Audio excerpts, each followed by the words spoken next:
So after a month of nothing but school, and I swear them trying to kick me in the balls, so I begged for mercy and all other crap, I'm finally back with the review. You can either be happy or just, no, yeah, probably all of you are very sad. I know. I don't want to come back either. Just enjoy the fucking video. Teen Titans Go to the movies. Came out, I know, before this starts, by the way, yes, I know, I'm like over a month old. Here's some fun though. I guess fun news, I'm gonna upload like 3 different movie reviews, so yes, I know I'm a month old, I'm sorry. Came out July 27th, 2018. I saw it actually a weekend after its original release. Directed by, I'm sorry, I need to read it because I can't get their name right, Peter Rita, Mikkel, I hope I got that right, and Aaron Horvath, I hope. Once again, it's nothing against you guys personal. I may not be a big fan of the show. It's nothing personal. I'm terrible at names, okay? With all these amazing voice actors, once again, I can't remember a lot of them, honestly. Anyway, but fun fact, though, they actually all are the original... There it happens, you see? All the original voice cast of the original Teen Titans. And if I'm correct, the voice actor who does Rodman apparently even did the voice of Marlton from Black Ops 2 Zombies. So, yeah, one of my favorite shooters of all time, so... That's fun. There's something positive. Okay, so when this movie was first being promoted and originally announced, everybody collectively, unless you were a 5-year-old addicted to the Teen Titans Go heroin, most people were expecting this to be the Emoji Movie 2.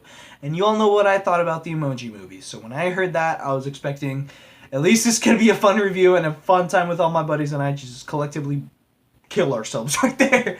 And ironically, it was a very similar screening experience. We went there and it was literally only a massive one family there. This time with like 3 more kids though, so I think it was like 5 kids and 2 parents. So that was weird. Once again, I felt like a really creepy pedo just with a bunch of kids around. They wore like a bunch of rows in front of us, so, but that was it. So it was literally my friends, fucking teenagers with some 5-year-olds, so... Yeah, we don't know. We thought it'd be interesting. And we watched it, and before we even watched it, what was the big shocker is that reviews came out, despite everyone expecting it to be Emoji Movie 2. It's still, if I'm correct, I even check, like, I can check it right now, actually. Yep, it's still at a massive 90% on Rotten Tomatoes. And it's not even that thing where it's like, oh, everyone collectively agreed it's okay. No, it got an average of 8 out of fucking 10. And I was pretty curious, honestly, after that. I was like, whoa, this could be actually amazing. Then I watched it. But I think this is the first time that, well, there's a lot of people that agree with me too, so me with the collective amount of people, first time I'll agree that, yeah, we 100% disagree with what the Rotten Tomatoes score was. Now, before I speak, I do not want to make this look like it's the worst movie of all time. I don't even care compare it to the Emoji Movie, because honestly, I'll say it first, it was not even close to that level. Yes, 100% correct on that. Nothing close to that garbage.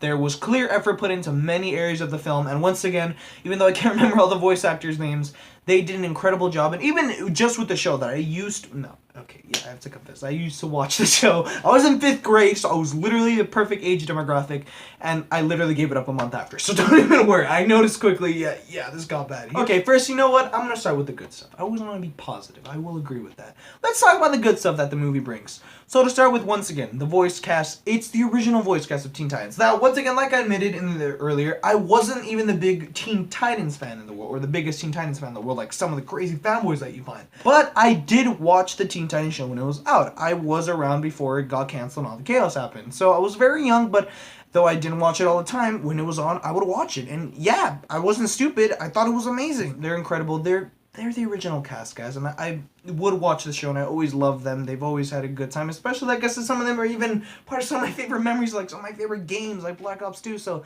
it's just fun to see them doing their job, and, like, hearing their voices, it's just always fun. It just brings this great feeling to it, so I'm never gonna complain about that.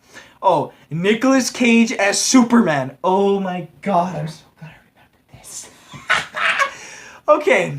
So if you're not a big nerd like me of movies or just of comic books in general, back in the early 2000s, before the big superhero craze, that they actually were going to do a Superman movie with Nicolas Cage directed by Tim Burton. Shit you not, get off this video, want to go see something more interesting than a review of Teen Titans, fucking go to the movies. Look it up, it's the greatest thing ever.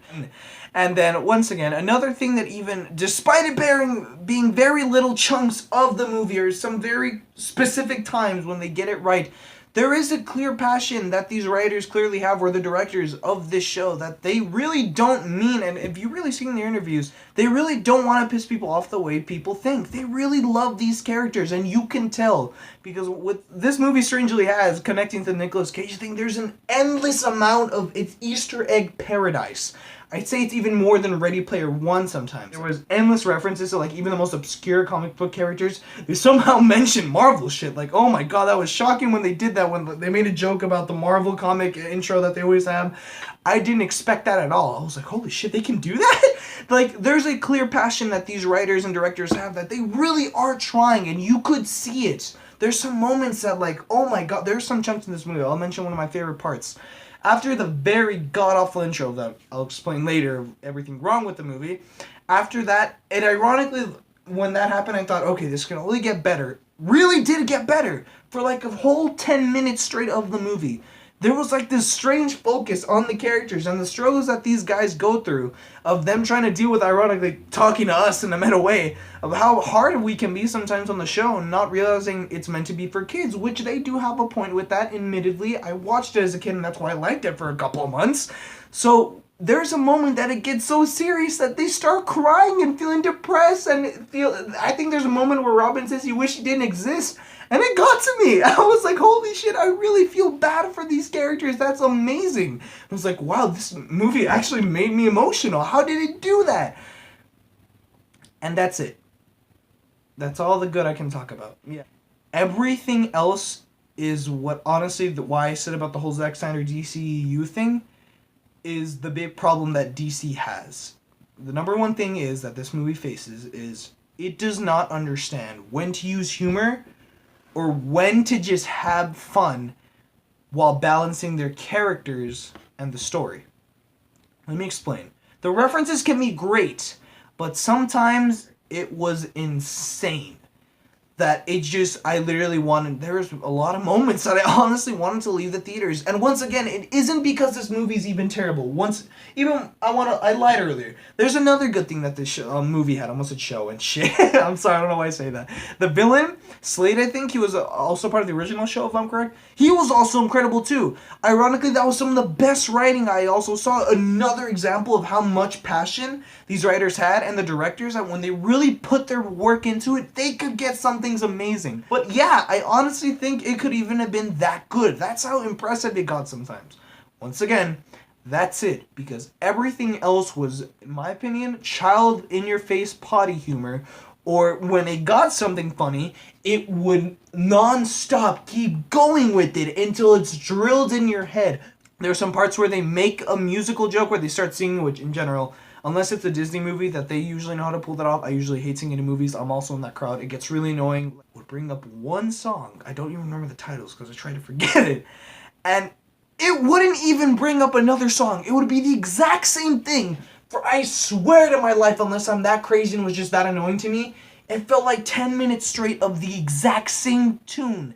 And they wouldn't stop it. It got so annoying. I really wanted to leave. Oh, and then it gets weirder with, like I said, the Easter eggs can be fun, but sometimes the problem with that is that, once again, they don't know how to balance it. And there were literally moments that even my great friend Nick, record leader, shout out to him, go subscribe to his channel. I'm sorry, I had to do that.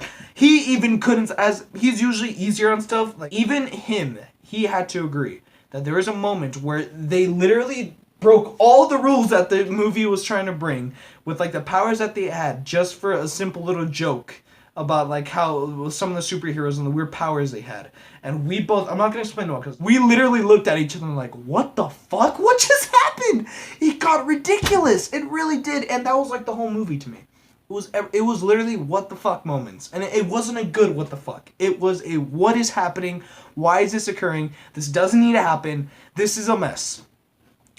Wow, I really do sound like I fucking hate this movie. But I really don't. Once again, with everything I mentioned, the good stuff can be really good. Like, unbelievably good. Once again, with the villain when he come up sometimes, he would even, like, break the fourth wall and make fun of the characters. Like, it was really good sometimes. Just because you call out and are aware of your stupidity doesn't excuse you to continue the stupidity. I don't understand how you can do it. It's like, yeah, I know I'm stupid, but I'm gonna keep doing it anyway. Yeah, and once again, it really made it annoying as hell.